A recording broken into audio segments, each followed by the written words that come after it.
This is one of a series of dialogues between J. Krishnamurti, David Bohm, Rupert Sheldrake, and John Hidley. The purpose of these discussions is to explore essential questions about the mind. What is psychological disorder, and what is required for fundamental psychological change? J. Krishnamurti is a religious philosopher, author, and educator who has written and given lectures on these subjects for many years. He has founded elementary and secondary schools in the United States, England, and India. David Bohm is professor of theoretical physics at Birkbeck College, London University in England. He has written numerous books concerning theoretical physics and the nature of consciousness. Professor Bohm and Mr. Krishnamurti have held previous dialogues on many subjects. Rupert Sheldrake is a biologist whose recently published book proposes that learning in some members of a species affects the species as a whole. Dr. Sheldrake is presently consulting plant physiologist to the International Crops Research Institute in Hyderabad, India. John Hidley is a psychiatrist in private practice who has been associated with the Krishnamurti School in Ojai, California for the past 6 years. In the first two dialogues, consideration has been given to the process of self-identification.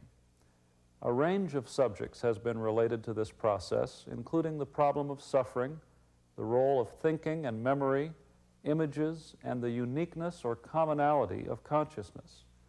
Can these processes be observed, and what is the relationship of observation to order, responsibility, and change? Today's discussion focuses on the question, is there such a thing as absolute psychological security?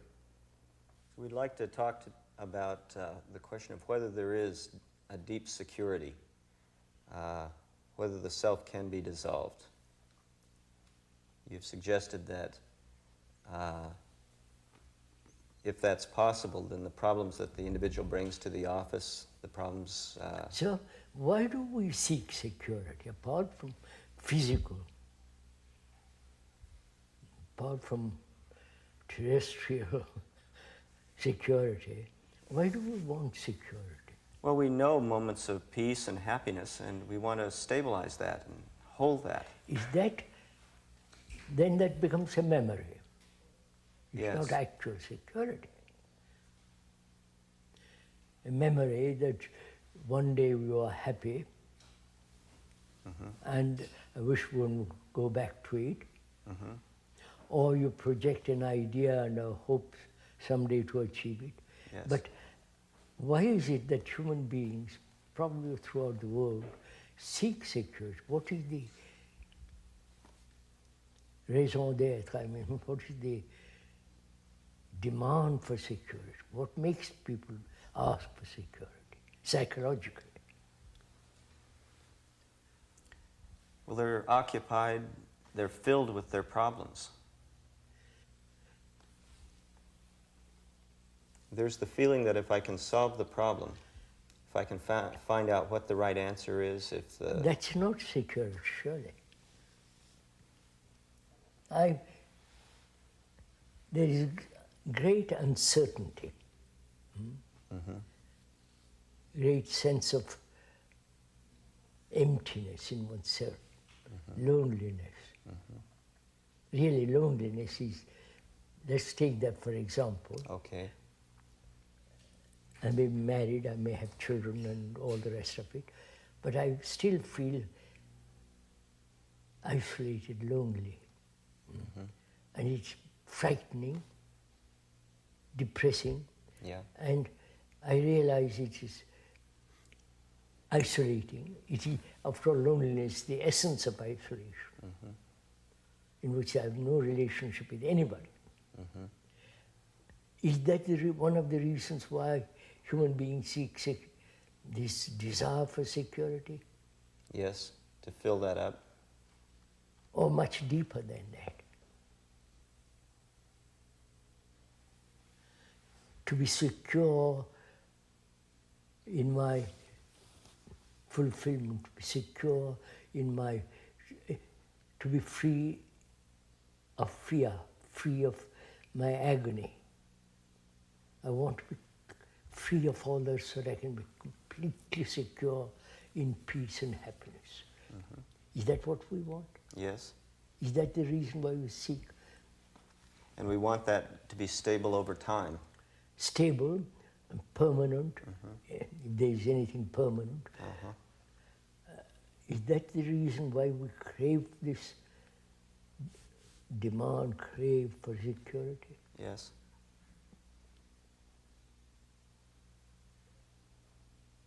That means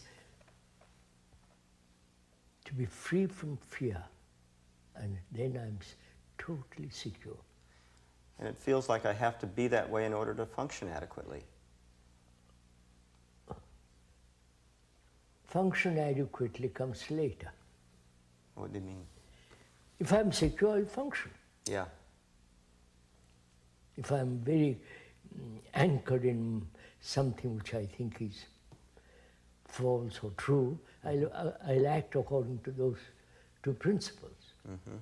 But is it that human beings incapable of solving this deep-rooted fear? For example, I'm taking fear. And they have not been able to solve it. Yes, that's right. Psychological fears. Yeah. And to be free from that is to be so marvelously secure. You're saying that if we can solve these problems at a fundamental level. Otherwise, what's the point? How can I be totally secure? Yeah. So, is it the physical security of bread, of shelter, food and clothes, spill over to the psychological field? You understand what I mean? Do you mean, is that where the psychological feeling of the need for security comes from? Yeah, come partly. That one must have food and clothes and shelter. Yes. That's it. Yeah. Absolutely essential. Otherwise, you four wouldn't be sitting here. Yeah. In the search of that, psychologically also, I want to be equally secure. They seem to be equated. Yes, I'm questioning whether it is so. Yes. Or the psychological desire to be secure prevents physical security.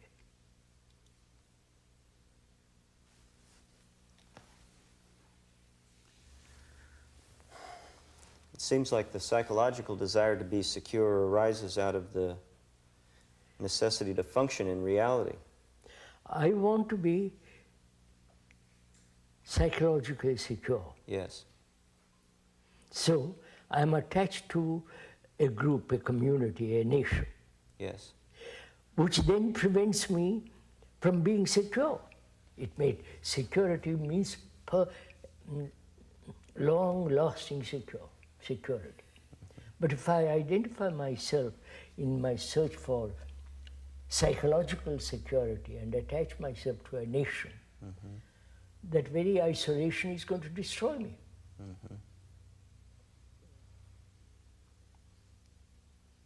So, why do we seek this?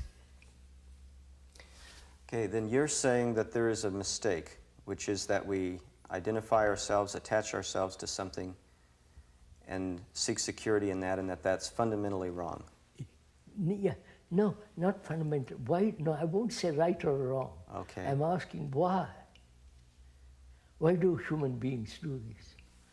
A fact which is right through the world. It's not just for certain communities. All human beings want to be so unshakable security. Yes. Why?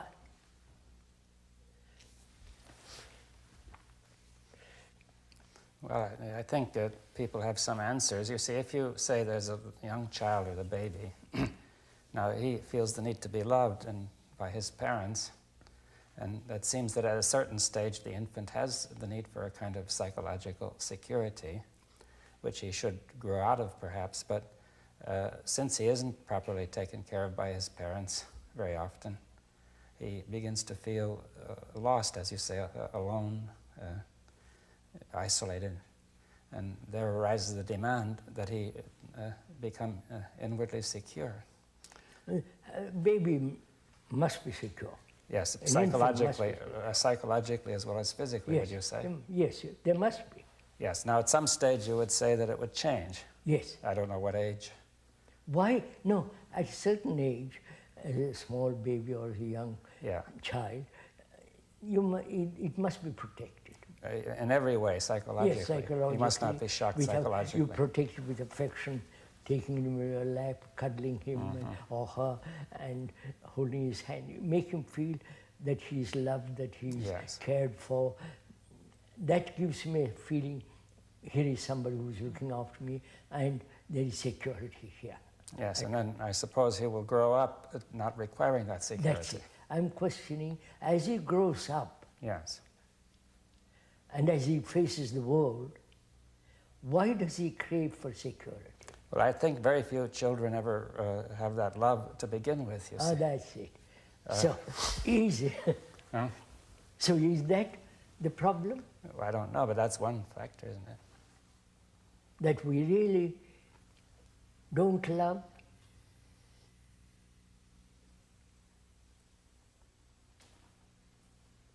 And if one loves, there is no need for security. You don't even think about security. If I love you, not intellectually, not because you give me comfort, sex, or this or that. If I really have this deep sense of love for another, what's the need for security? It's my responsibility to see that you are secure. But you don't demand it. Yes. But human beings do. And does that mean we don't love another? Yes, it means that what we love is I love you because you give me something. Yeah. You make me feel like I'm going to get that security which I crave. Yes. Yeah.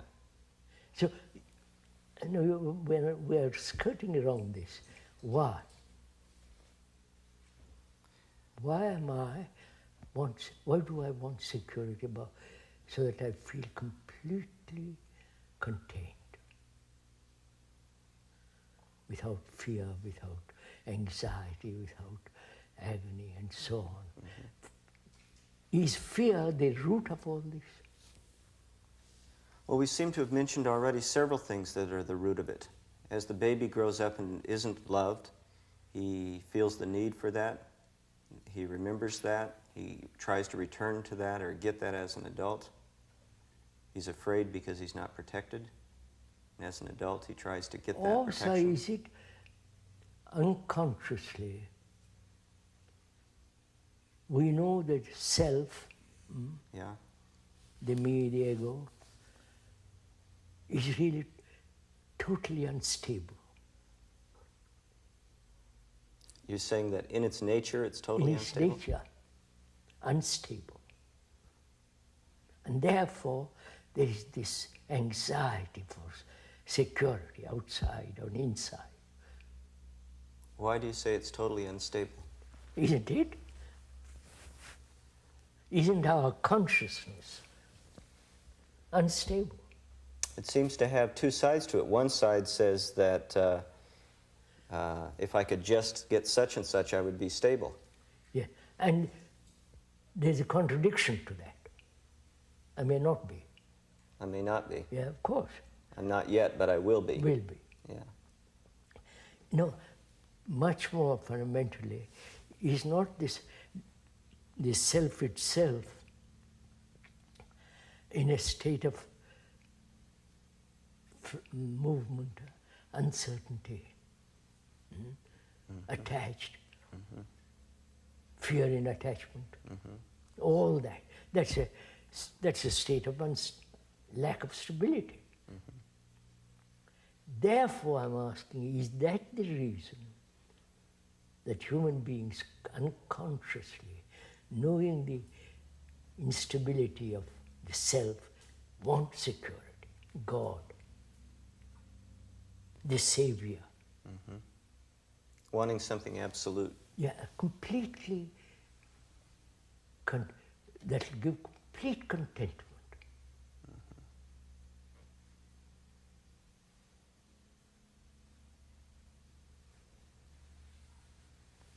Because our consciousness is its content.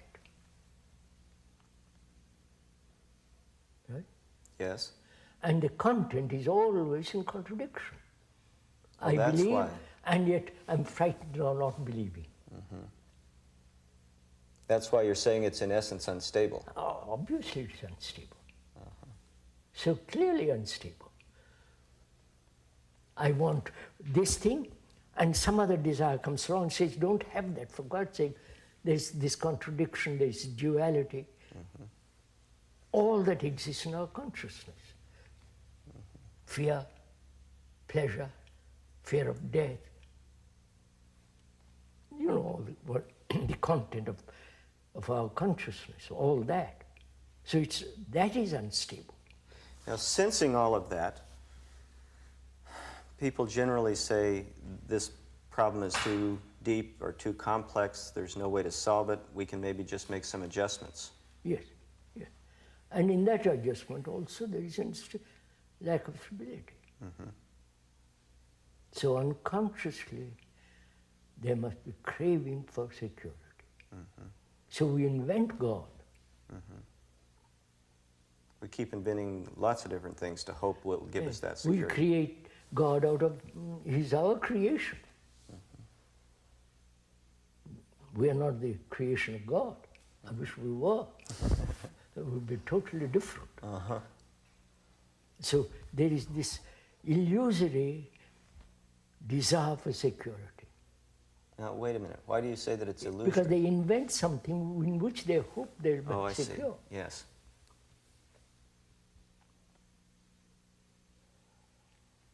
So, if the content of our consciousness can be changed, codes changed, would there be need for security? If we could eliminate all these contradictions? Yes, contradictions. Then maybe we would have the security because our consciousness would be stable. So that maybe we may not call it security. Mm-hmm. To be secure, which is a really disgusting desire. Sorry. To be secure in what? Mm-hmm. About what? Mm-hmm. Personally, I never thought about security. You might say, well, you are looked after, you're cared for by others and all the rest of it. Therefore, there is no need for you to think about security, but I don't want security. Mm-hmm. Of course, I need food, clothes, and shelter. That's understood. Somebody Mm-hmm. to... But we're talking about psychological security. Yeah, I'm talking a much deeper issue. And you're saying that occurs because the contents of consciousness are no longer contradictory. Is there it may not be what we know as consciousness, it may be something totally different. Mm-hmm. All that we know is fear, reward and pleasure, Mm-hmm. and the death, and constant conflict in relationship. I love you, but... within limits. Within limits. I don't know if that's called love. Mm-hmm. So there is the content of consciousness is all that, which is me. Mm-hmm. My consciousness is me. In this complex, contradictory, dualistic existence, that very fact creates the demand for security. Yes. So can we eliminate the self. Well, have we gotten to the self? It seems like there's somebody in here, who's going to juggle all these things and get rid of the contradictions. But that means you are different from this, from consciousness. Right. But you are that. You are pleasure, you are fear, you are all belief, all that you are.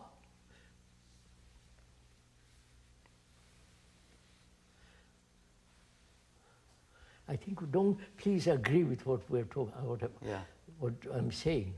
It may be all Tommy Rock. I think there are a lot of people who wouldn't agree with that. I think they would say that... I know there are a lot of people who wouldn't agree because they haven't gone into it. They just want to brush all this aside. Well, let's look at this. Is there a self that's separate, that's going to be able to somehow iron out these contradictions? No. Well, how do you know? I mean, it seems to me that there is well, at least it may be illusory, but it's very easy to think that one is separate from some of these problems and that there's something inside one which can make decisions. Really, Doctor, am I separate from my fear? Am I separate from the agony I go through? The depression? Well, I think that there's something within one which can examine these things, and that indicates there is some kind of separation. Because there is the observer, yes, separate from the observed. Yes. Is that so? Well, it seems to be so. It seems to be so. Now, this seems to me the problem, that it does seem to be so. I mean, in my own experience, of course, as in many other people's, it does indeed seem that there is an observer observing things like fear and one's own reactions. And it comes out most clearly, I find, in insomnia, if one's trying to sleep. There's one part of one that says, that's going on with silly worries and ridiculous thoughts round and round. There's another part of one that says, I really want to sleep. I wish I could stop all these silly thoughts. And there one has this actual experience of an apparent separation. Of course.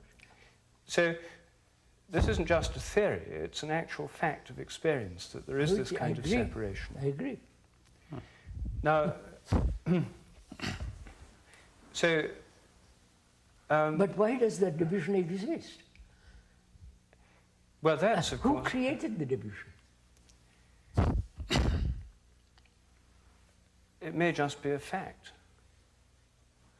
What may not be so? It may just be a fact. Is that so? I want to examine it. Well, yes, so do I. I mean, is it indeed a fact that that consciousness, as it were, has levels, some of which can examine others, one at a time? No. Would you kindly consider, is fear different from me? I may act upon fear. Mm. I may say I must suppress it, I might rationalize it, I might transcend it, but the fear is me. Well, I only invent the separation when I want to act upon it. Mm. But otherwise I am fear. The common and ordinary way of analysing would be to say, I feel afraid, as if the afraidness was separate from the I. I want to get out of this state of feeling afraid, so I want to escape from it, leaving the fear behind, and the I will pass beyond it and somehow escape it. This is the normal way we think. I know, I will. So, what's wrong with that? Well, you keep up this conflict. But it may, I think he's saying it may be inevitable. It may be inevitable, you see. I question it. Oh, right, yeah. So then could we make it less, I mean, how do you propose to say, to show it's not inevitable? First of all, when there is anger, at the moment of anger, there is no separation, right? When you're very angry... Yeah, of course, I mean... What we normally say is you lose control of yourself and the separation disappears. You become the anger, yes. At the moment when you are really angry, there is no separation. The separation only takes place after. I have been angry. Right? Now, why? Why does the separation take place? Through memory. Through memory, right? Because I've been angry before. So the past is evaluating, is past recognizing it. So the past is the observer. That may not be obvious. You know, for example, I may have physical reactions that go out of control, like sometimes the hand or the body, and I say I'm observing those physical reactions going out of control, and I would like to bring them back in, right? Yes. Now, I think somebody might feel the same way, that his mental reactions are going out of control, and that they momentarily escaped his control, and that he's trying to bring them back in. See, now, that's the way it may look or feel to many people. And, so what? Well, then it is not clear. Have we made it clear that that is not the case? You see. I'm trying to point out. I don't know if I make myself clear. And when one is frightened, actually, there is no me separate from fear. But then there's some... when there is a time interval, there is the division.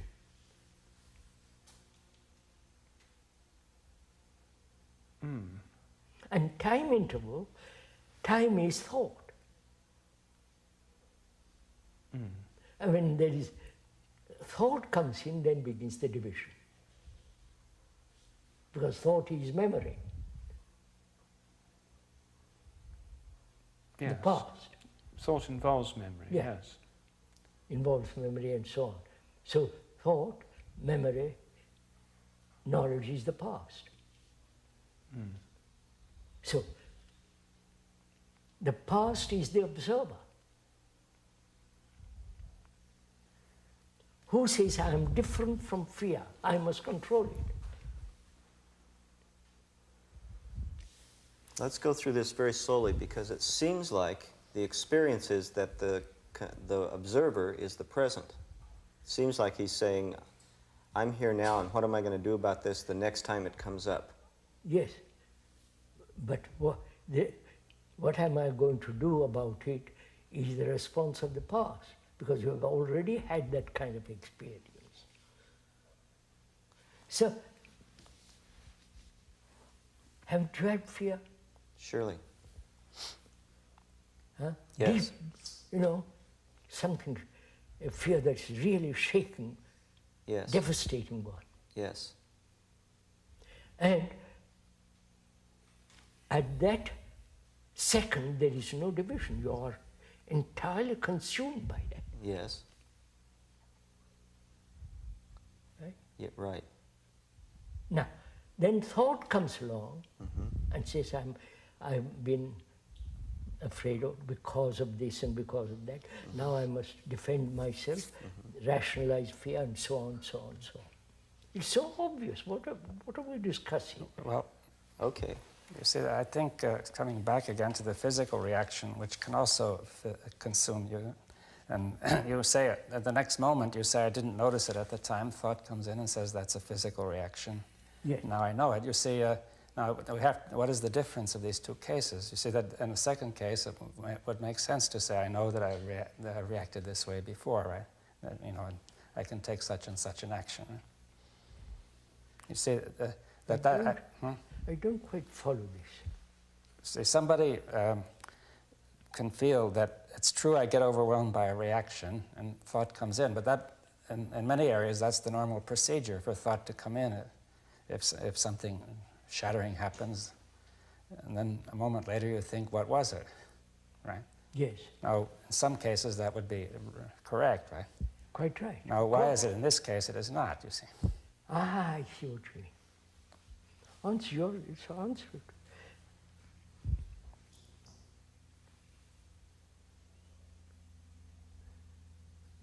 You see, when you meet a rattle on a walk, Yeah. which I've done very often, you meet a rattler. He rattles and you jump. That is physical, self-protective, intelligent response.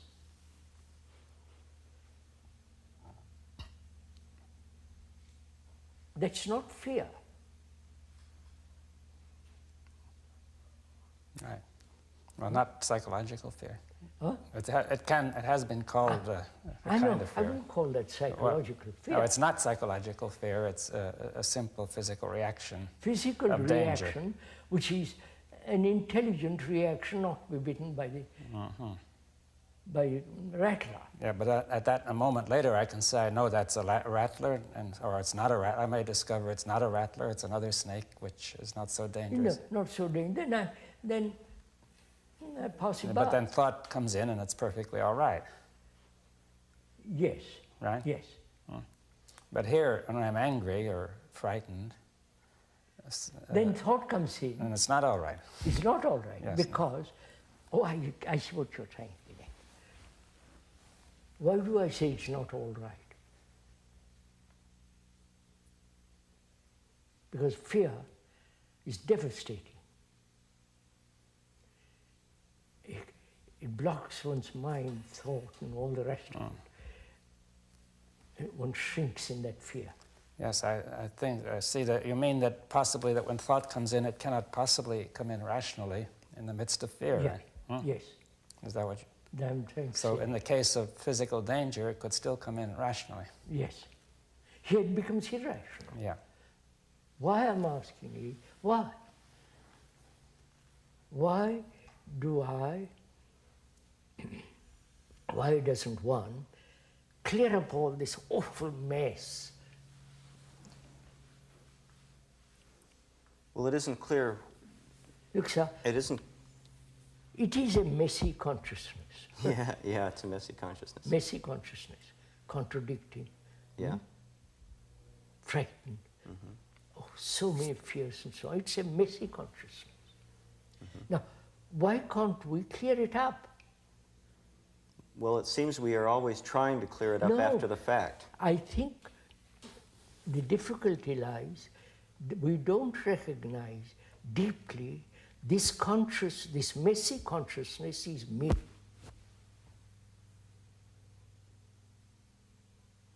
And if it is me, I can't do anything. I don't know if you get the point. You mean we think that there's a me separate from this messy consciousness? We think we are separate. And therefore we are accustomed, it's our conditioning, to act upon it. But I can't very well do that with all this messy consciousness, which is me. So how am I? No, the problem then arises, what is action?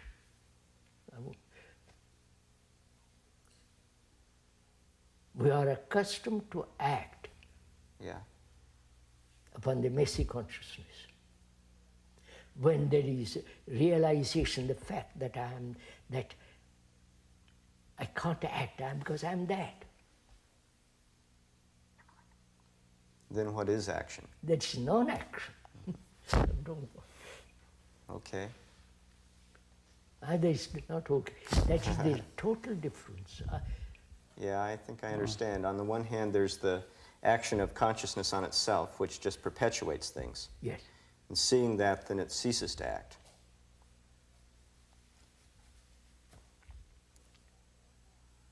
It's not non-violent. Sorry. Sorry, sir, what you're saying that normally we have the idea that there's a self which is somehow separate from some of the contents of our messy consciousness. That's right. If someone tells us we're wonderful, we don't want to be separate from that. But if we feel afraid and if something tells us we're awful, we do want to be separate from that. So it's rather selective. But nevertheless, we do feel there's something in us which is separate from the contents of this messy consciousness. We normally act in such a way as to change either the contents of the consciousness or our relation to them or our relation to the world and so on.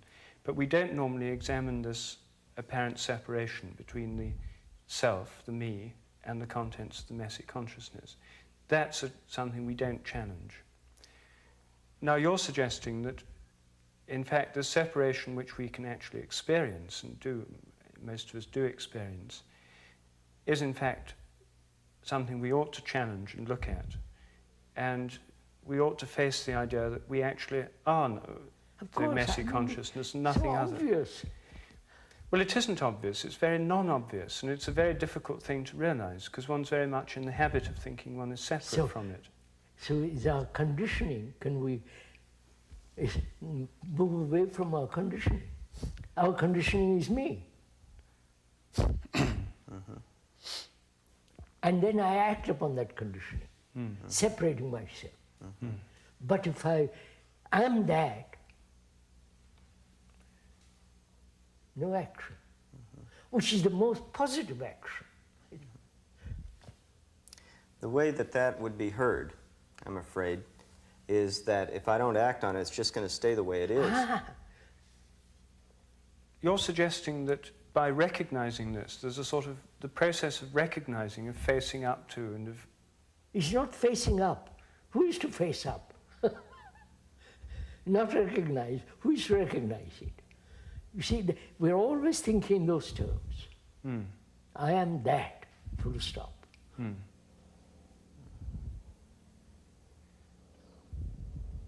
We never come to that realization. Totally.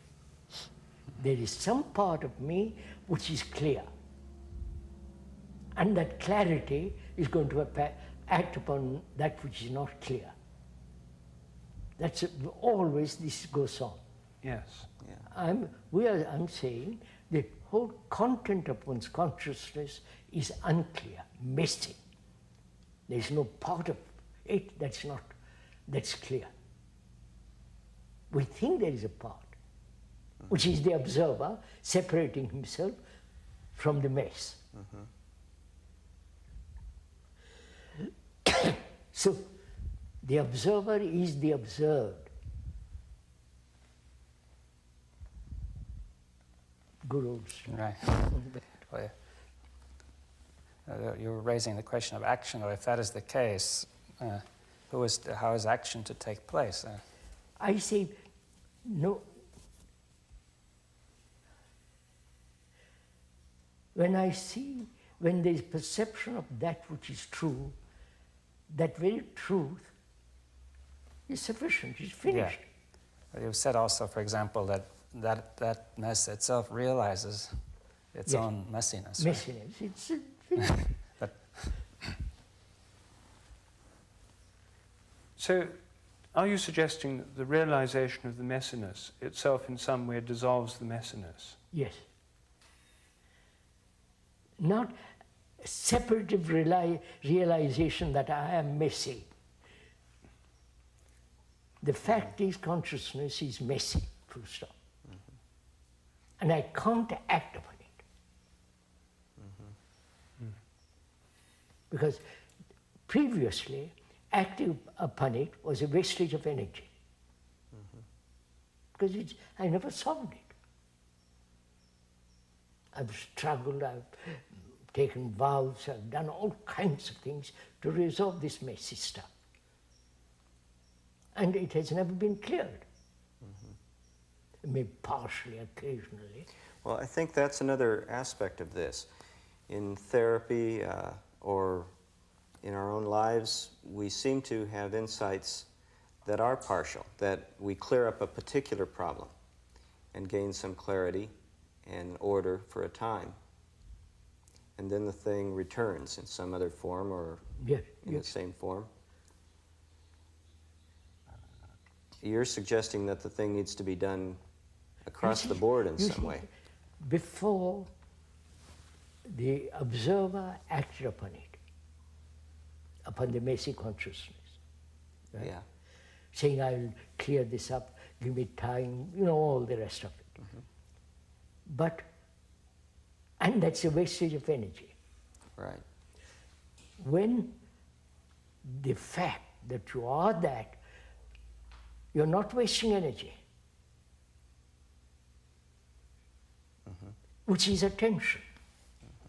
I don't know if you want to go into this. Oh no, this is very interesting. Please do. Would we agree that acting upon it is a wastage of energy? Yes. Just creates more disorder. No, it creates most disorder, and there is this constant conflict between me and the not me. Mm-hmm. The me who is the observer, Mm-hmm. and I battle with it. Right. Control it, suppress it, anxious, worry, you follow? But which is all essentially wastage of energy. Mm-hmm. Whereas I am, this messy consciousness is me. I have come to realize that through attention. Not I have come to realize, sorry. Would you say that the consciousness itself has come to realize it? Yes. I mean, That's without me, right? Yes. Which is total attention I'm giving to this consciousness. There is attention and inattention.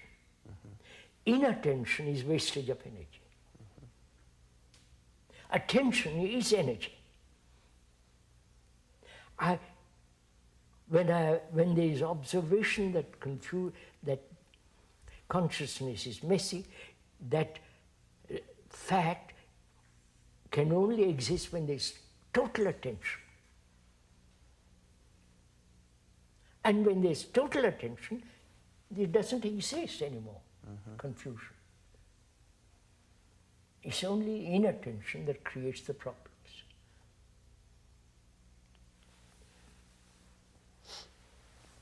Refute it.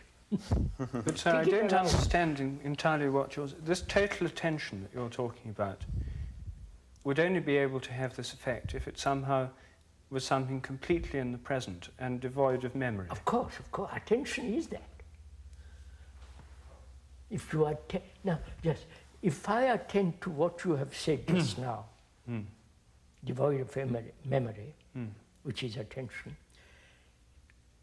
I listen to you not only with the sensual ear, but with the other ear,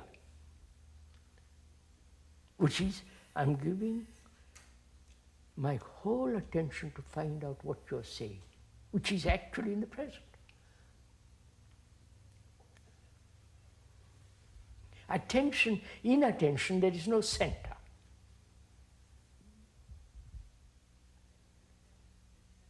Because the attention and the thing attended to become one, you mean? Huh? You mean there's no center in the attention because the attention is all there is. The thing attended to and the attention is all there is. No. There is messiness because I've been inattentive. Right? Yes. When there is the observation of the fact that the observer is the observed, and that state of observation in which there is no observer as the past, that is attention.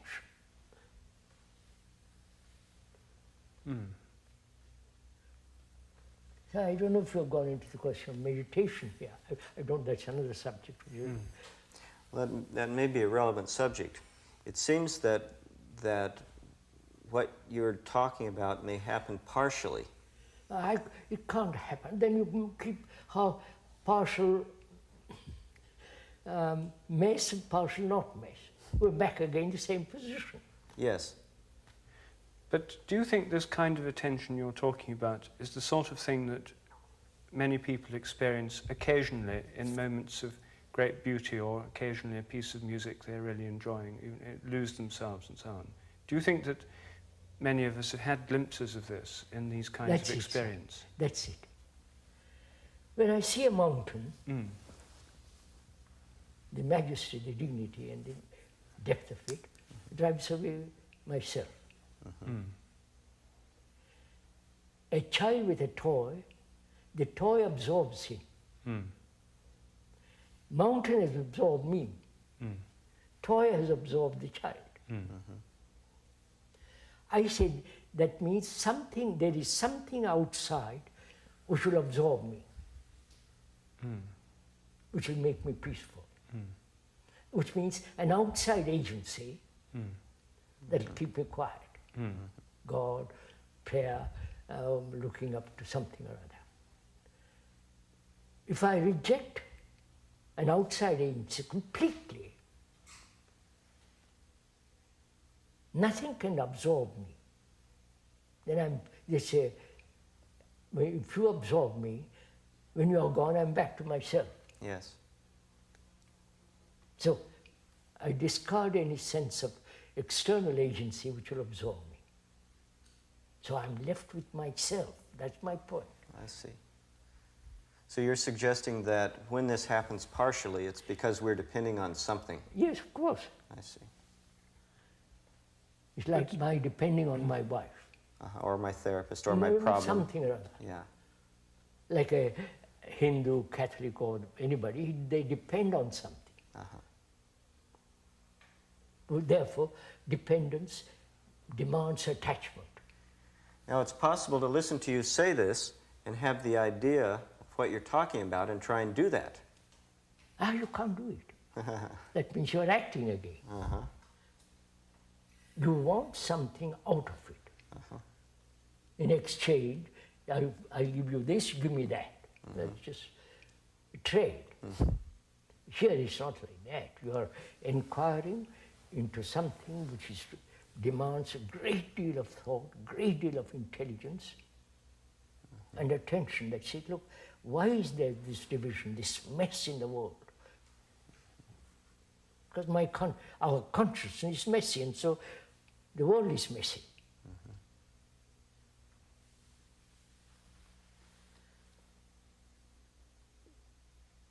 So, from that arises, is it possible to be free of the self? Consciousness, the messy consciousness is the self.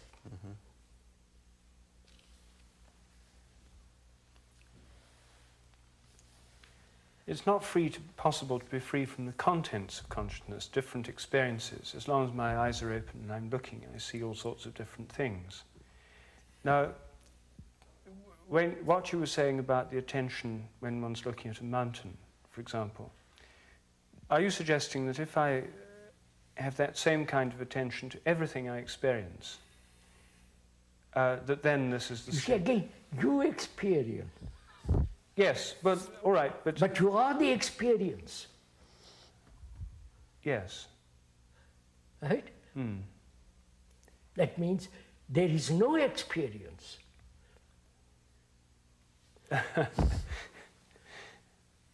There's just attention, you mean?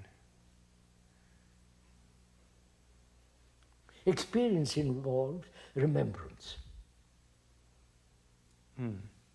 time, and which is the past. Therefore, the experiencer is the experienced. If I seek illumination, enlightenment, or whatever you might like to call it, I'm then trying to do all kinds of things to achieve that. But I don't know what illumination is. I don't know. Not because you said it, or Buddha said it, or somebody else said it. I don't know. But I'm going to find out. Which means the mind must be totally free from prejudice, from fear, all the rest of that messy business. So my concern is not illumination, but whether the content of my consciousness can be cleansed, whatever word you use. That's my concern. Not concern, that's my inquiry.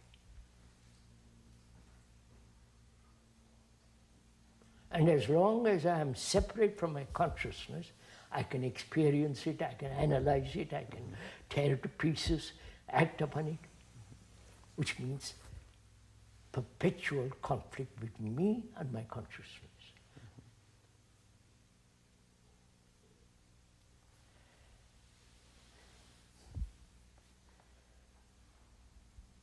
I wonder why we accept all this. Why do I accept that I'm a Hindu? Why do I accept that I'm a Catholic? You follow? Yes. Why do we accept what other people say.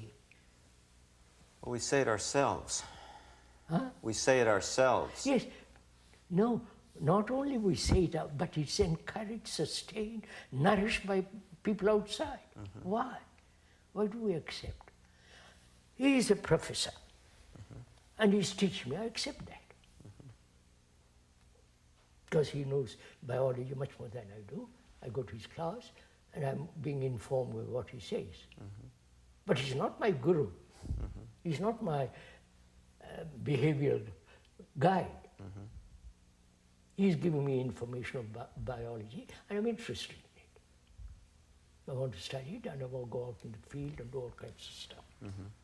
But why do we accept authority, psychological authority, spiritual, quote, spiritual authority? Again, we come back to security. I don't know what to do, but you know better than I do. You're my guru. I refuse that position.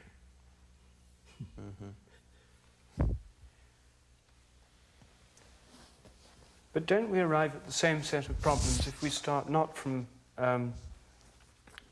authority, but from responsibility? That, say I'm a father, I have this child, we've agreed some time ago. Instructed that, of course. You have to look after this baby. Of course. Fine. But no, you, in order to feed the baby, you become preoccupied with security. Job, tenure, you know, house, protecting the house against marauders and so on. Of course. Don't you get into the same lot of things about the preoccupation with security, starting not from authority, but from responsibility for others, for children, for example? Of course. So if you, then what is the answer to that? It's easy to say you should reject responsibility. Of course, if I have money, if I earn money, job, and so on, I have to look after myself. If I have servants, I have to look after servants, my children, perhaps their children too. I'm responsible for all that. Yes. Physically, I'm responsible. To give them food, to give them right amount of money, allow their children go to proper school, like my children. I'm responsible for all that. But isn't that going to bring you back to the same position of insecurity and so on that you were trying to dissolve by this rejection of authority? I don't see why I need spiritual or psychological authority. Because if I know how to read myself, I don't need anybody to tell me. But we have never attempted deeply to read the book of myself. I come to you and say, please help me to read. And then the whole thing is lost. But I think what Rupert is asking is that if we start by assuming responsibility for other people, that entails what? My earning capacity. Which must be secure. Yes, secure as much as possible. Not in countries where there's tremendous unemployment. So you're saying that that doesn't entail any psychological insecurity? No, of course not. But when I say he's my servant, I'm going to keep him in that place. You follow? No. Tell me more. I treat him as a servant. Yeah. Which becomes irresponsible. I don't know, naturally. But if it's a servant, he can come and go. But if it's a child, he can't come and go. He's part of my family. Yeah. Oh, I think the question is something like this, that suppose you are responsible for a family and the conditions are difficult, you may not have a job and you may start to worry about it and become insecure psychologically. Yes. Right? I don't worry about it. I have no more money. So my friend, I have no more money. If you want to stay, share the little food I have, we'll share it. Right. You're saying that even if you are unemployed and you're responsible for a family, it will not disturb the order of the mind, right? Of course not. You will find an intelligent way to solve it. Deal with it. Yeah. But this kind of worry as a result of responsibility is relative. I don't call it worry. I am responsible. Yes. And therefore I look after her as much as I can. And If if I'm you not, can't, I say sorry. if you can't, I can't. Why should I worry and bother? I can't. It's a fact. You're saying that it's possible to be completely free of worry, for example, in the face of great difficulties. Yes. There's no, you see, that's what I'm saying. Where there is attention, there's no need to, there's no worry, because there's no center from which you're attending. but there are still problems, and there may still be responsibilities that one's... Of course it has problems, so I resolve them. But if you can't resolve them, Then if I your give it up. family is starving... I can't. Why should I worry about it? I can't be a Queen of England. No. No, so why should I worry? But if you're a poor Indian, unemployed, your family is starving, there's nothing you can... You've tried everything, you've failed. You don't worry. Actually, surprisingly enough, a lot of poor Indians in just that situation don't worry. That's the most amazing thing about India. But then, of course, people coming along looking from outside say, well, this is fatalism. Yes, that's right. And it's often regarded as the disease of India, the very fact that so many people manage not to worry in those circumstances, to the degree that we would expect. I'd like to ask a question. You've listened to all this. Messy consciousness. Does one realize it? And empty the content. Fear. You know the whole business. Yeah. Does it interest you? Yes. Totally? Yes. That means what? It means you just listen. No, it means a conversation, dialogue between us, penetrating deeper and deeper and deeper. Which means you must be free to examine. Free from your prejudice, from your previous experience. Of course, otherwise you can't examine. You can't investigare means explore, you know, push it further and further. Now, are we willing to do that? So that actually the self is not.